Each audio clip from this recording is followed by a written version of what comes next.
हाँ तो बच्चे लोग आज संस्कृत पर चर्चा करते हैं। ठीक है, संस्कृत का ऑब्जेक्टिव और सब्जेक्टिव दोनों पर सिर्फ चर्चा करना है कि ठीक है, चर्चा करके इसको आंसर सिर्फ समझाना है। ऐसा समझाएंगे कि सुनते ही याद हो जाएगा। संस्कृत पर बढ़िया से आज चर्चा करते हैं। ठीक है, जैसे इसका पहला चैप्टर है, हाँ संस्कृत का कौन, पाठ्य पुस्तक से जो प्रश्न है ना ऑब्जेक्टिव, उस पर चर्चा करते हैं। और इसका व्याकरण जो है, व्याकरण, उपसर्ग, प्रत्यय, संधि, समास, ठीक है, धातु रूप, शब्द रूप, उकल पढ़ाएंगे। आज सिर्फ संस्कृत पर इसका चर्चा करते हैं।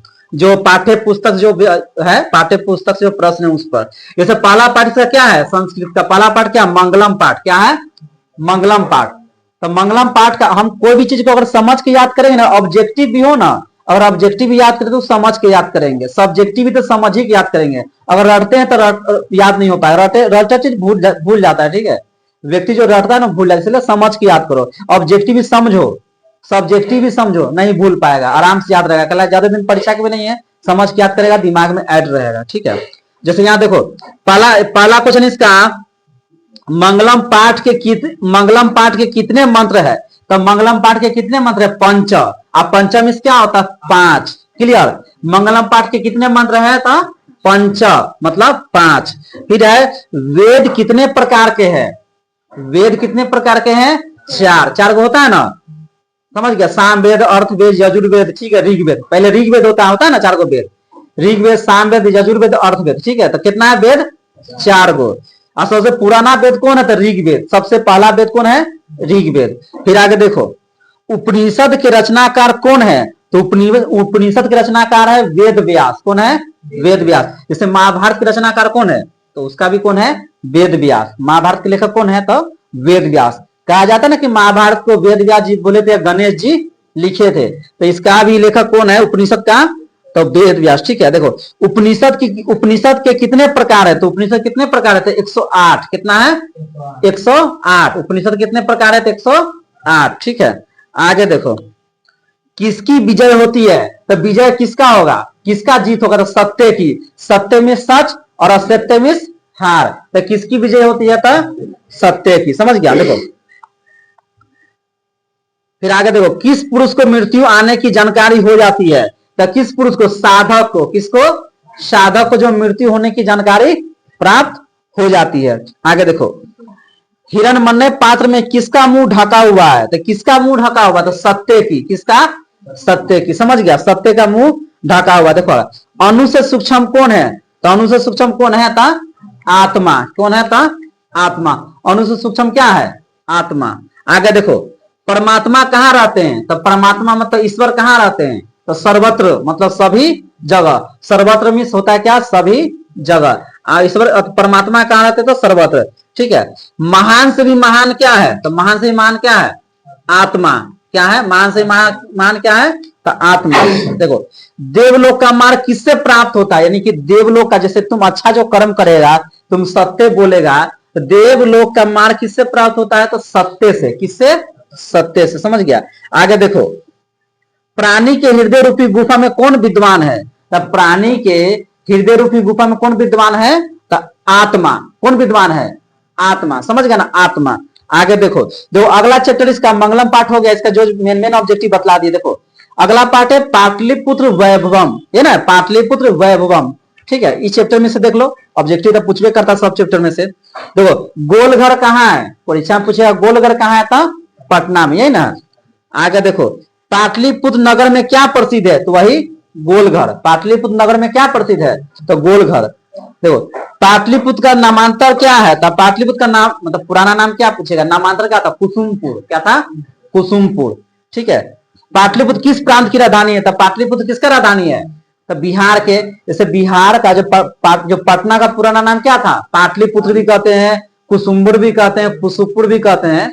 ठीक है, किसके काल में पाटलिपुत्र का अधिक समृद्धि हुई थी, यानी जब किसका शासन था उसमें पाटलिपुत्र का खूब विकास हुआ, खूब समृद्धि हुआ, तो किसका, चंद्रगुप्त मौर्य के काल में, यानी बहुत विकास हुआ था।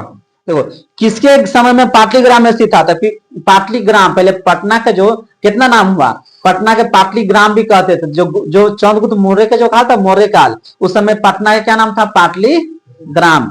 पटन देवी वही ना है, पटन देवी मंदिर। आगे देखो, मध्यकाल में पाटलिपुत्र किस नाम से जाना जाता था? तो मध्यकाल में पाटलिपुत्र किस नाम से जाना जाता था?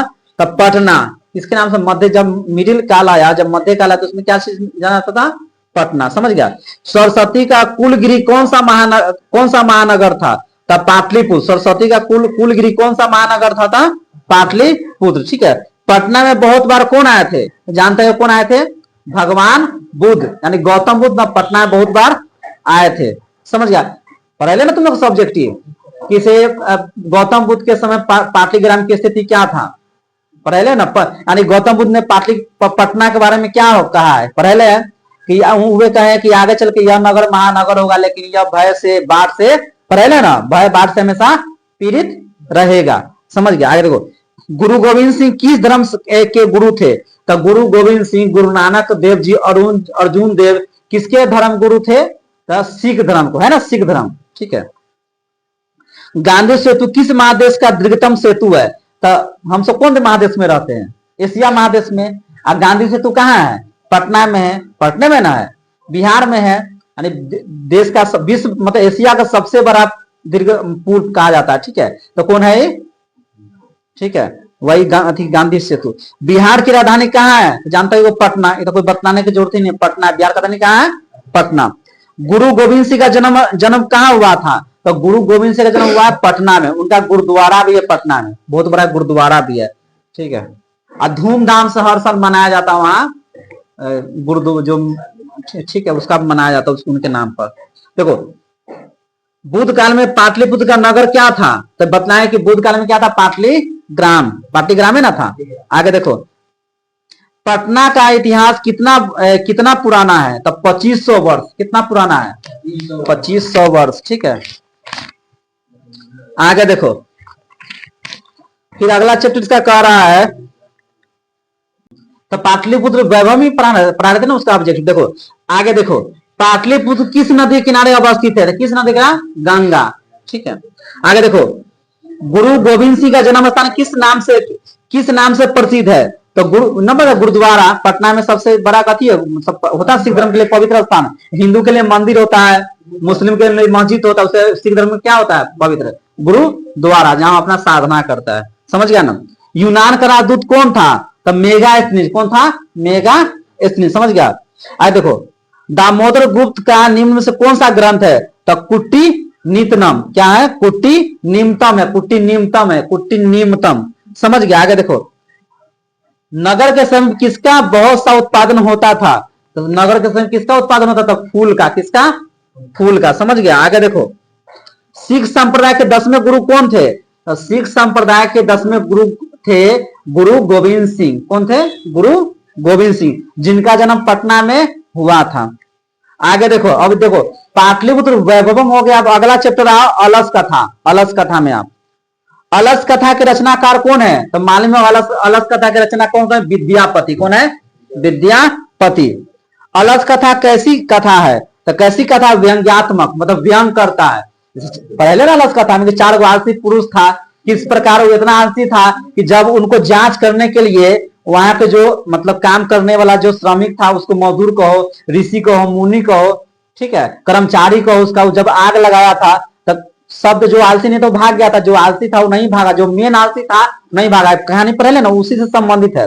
तब पहला आलसी ने क्या बोला? सब प्रश्न आ गया। दूसरा आलसी ने क्या बोला? तीसरा ने क्या बोला? और चौथा ने क्या बोला? समझ गया? पहला क्या बोलता है कि लगता है घर में आग लग गई है। ठीक है। दूसरा क्या बोलता है? कोई महान व्यक्ति नहीं है जो हम लोगों पर गीला चटाई डाल सके, ना बोलता है। देखो, अलस कथा बतला दी। अलस कथा क्या शिक्षा देती है? अलस कथा क्या शिक्षा देती है? तो देती है इसको दोष निराकरण। क्या देता है? दोष को हटाओ, मतलब तुम्हारे अंदर जो आलस है ना, उसको हटाओ। देखो, अलस कथा में किसका महत्व वर्णित है? तो किसका महत्व वर्णित है? तो मानव गुण का। किसका? मानव गुण का। आलसियों की गति कैसी होती है? तो कारुणिक। तो क्या होता है? कारुणिक। समझ गया ना? अलस सला को शरण देने, अलस आलसियों को शरण देने वाला कौन होता है? तब वही होता है कारुणिक। क्या होता है? कारुणिक। समझ गया? पहला आलसी क्या बोला? देखो, पहला आलसी क्या बोला था? बताएं, कैसा हो अल्लाह हो रहा है। और दूसरा आलसी बोला था कि लगता है घर में आग लगे। दूसरा बोलता है, तीसरा बोलता है किसे, तीसरा बोलता है कि कोई धार्मिक व्यक्ति नहीं है जो हम लोग पर गिले गिले चटाई या कपड़ा डाल सके। और चौथा व्यक्ति बोलता है कि समझ गया, अरे वाह चाल कितनी बातें करते हो, अब सो जाओ, ये ना बोलता है। चारों इतना आलसी रहता, सोचो इतना आलसी रहता है कि भागता नहीं है। और सबसे मेन आलसी रहता चौथा व्यक्ति, ठीक है, सो जा, घर में आग लगा हुआ लेकिन सो जा, कोई हमको आग बुझा देगा, ठीक है। देखो चारों आलसी किसने निकाला था, किसने निकाला था, नियोगी पुरुषों ने। कौन निकाला था, नियोगी पुरुषों ने। नीतिकार आलस्य को क्या मानते हैं, तो नीतिकार जो है इसका जो लेखक वो क्या मानते, शत्रु ना है कि इसे अगर ज्यादा आलस्य करे ना, अलस कथा से हमें क्या शिक्षा मिलती, पढ़े ना, अलस कथा से हमें यही शिक्षा मिलती कि आलस्य का महान रोग है, हमें आलस नहीं करना, हमारा काम बिगड़ जाएगा, इससे कभी कभी व्यक्तियों की मृत्यु भी हो सकती है। नहीं हो जाता, इतना आलसी था कि अगर नहीं भागता घर में चाहता जल के मर जाता सब, समझ गया। सबसे बड़ा शत्रु कौन है, तो मतलब आलस से सबसे बड़ा शत्रु, समझ गया ना।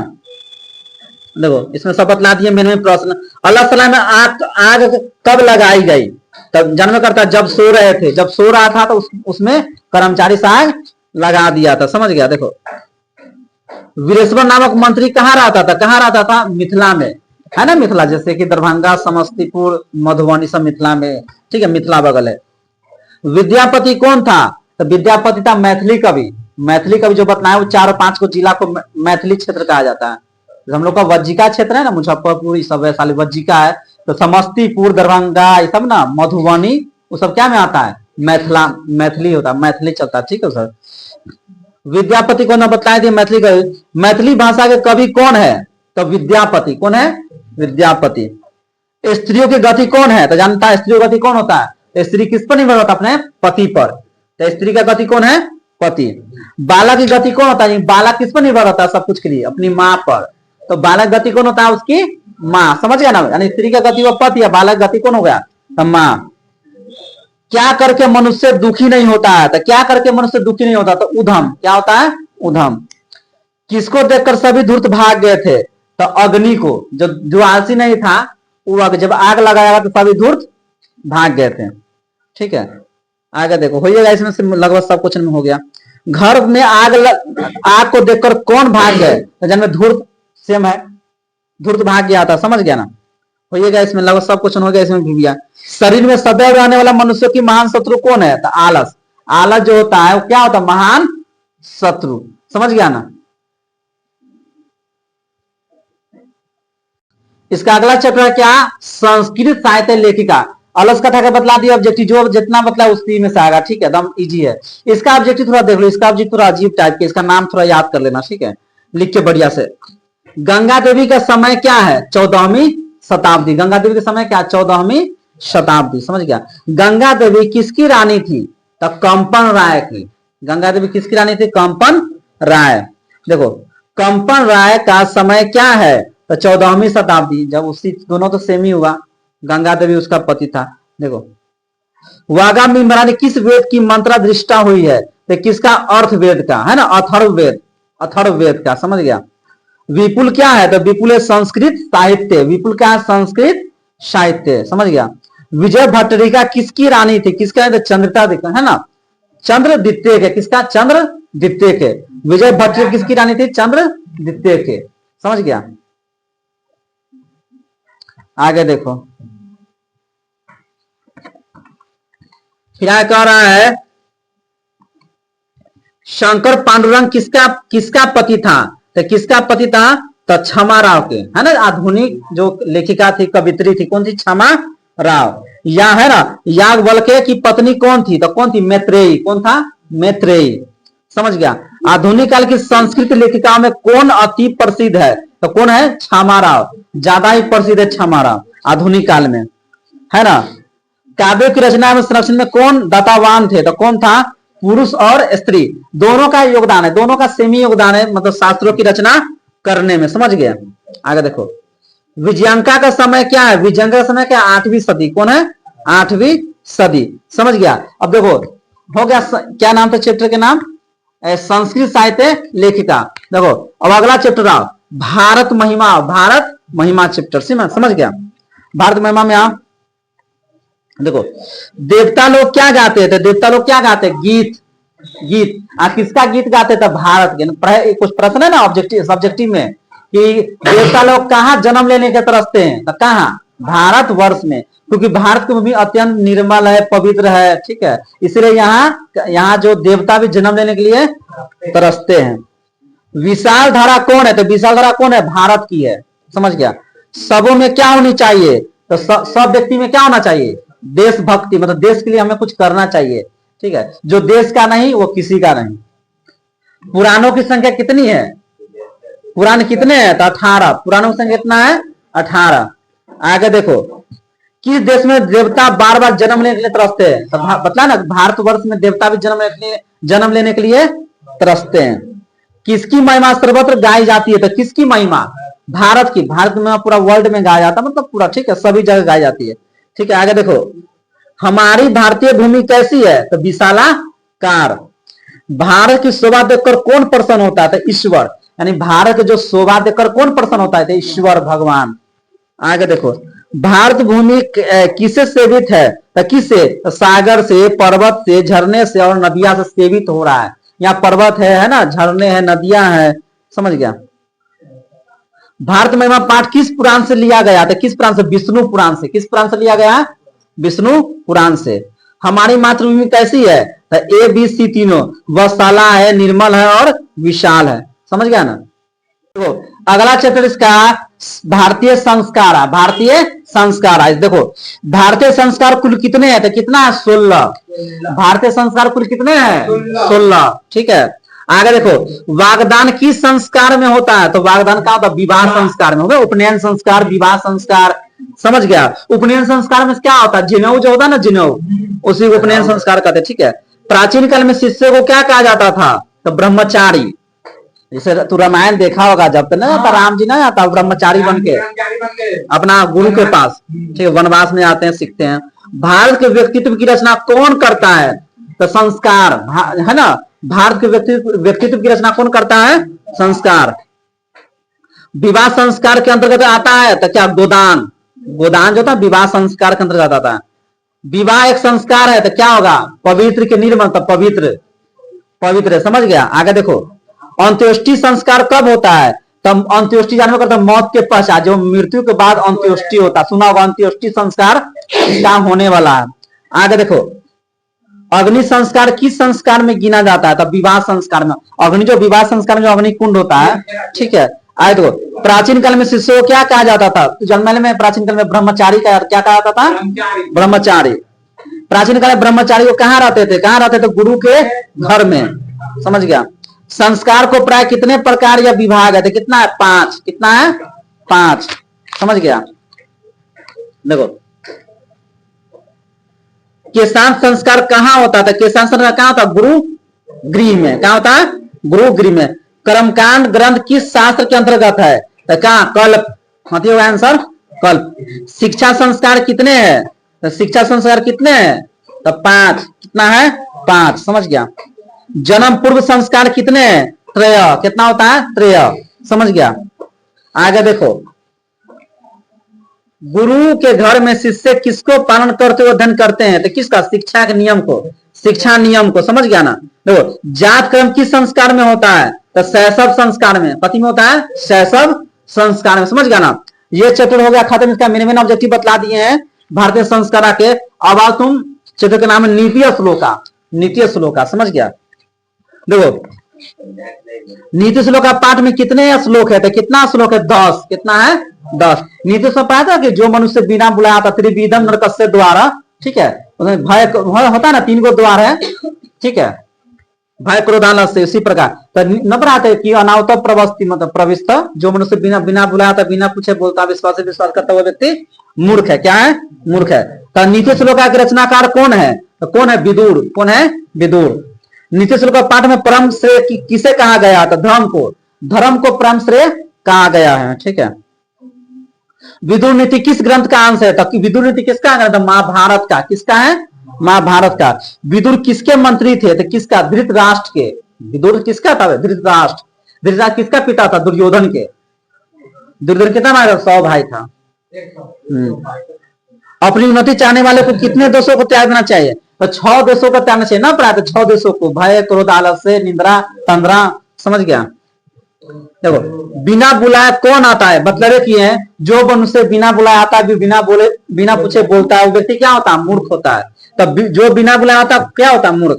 यदि तुमको कोई बुलाया नहीं चल गया भोज छा तो मूर्ख है ना कहलाएगा। ठीक है। सभी जीवों में तबके व्यक्ति कौन होता है, तो पंडित। क्या होता है, पंडित। संसार में बच्चों का सच्चा रक्षक कौन होता है, तो माता। यानी संसार में बच्चों का सच्चा रक्षक कौन होता है, बच्चों का, तो माता ही ना होगा, माँ।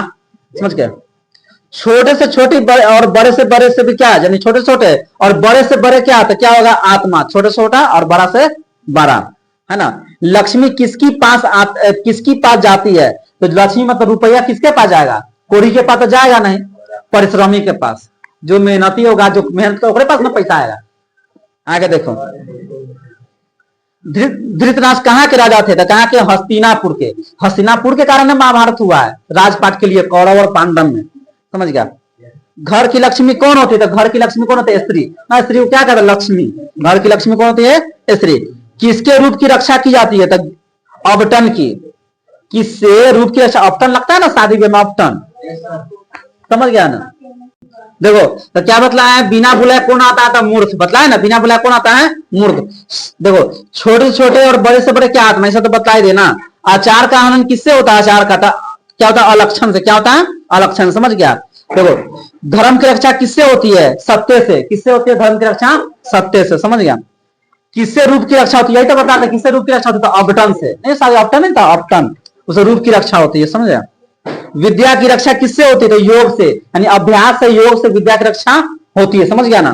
आगे देखो, क्षमा किसको मारती है, क्षमा किसको मारती है, तो क्रोध को। जैसे कोई क्रोधित है तो अगर क्षमा कर देगा उसको, तो उसको शांत हो जाएगा, मतलब गुस्सा। ठीक है। आगे देखो, अनर्थ का नाश किससे होता है, तो अनर्थ का नाश किससे होता है, पराक्रम। पराक्रम से। समझ गए ना। रूप की रक्षा किससे होते, बतलाए दिए हैं ऑप्शन से। उत्तम शांति क्या है, तो उत्तम शांति क्या है, क्षमा। क्या है, क्षमा। शत्रुता को कौन बढ़ाता है, तो कौन बढ़ाता है शत्रुता को, तो स्वार्थ। स्वार्थ जो व्यक्ति अपने आप से मतलब रखता है, वो शत्रुता को बढ़ाता। ठीक है। इसका 5 चैप्टर करा दिए हैं। इसका अगला चैप्टर जो अगला पार्ट है ना, कल इसको बना देंगे। ठीक है। आगे से मतलब अगला जो बच गया इसका पार्ट, जो भी बच गया संस्कृत में पार्ट, इसका पार्ट 2 में इसका पूरा हम समझा देंगे। ठीक।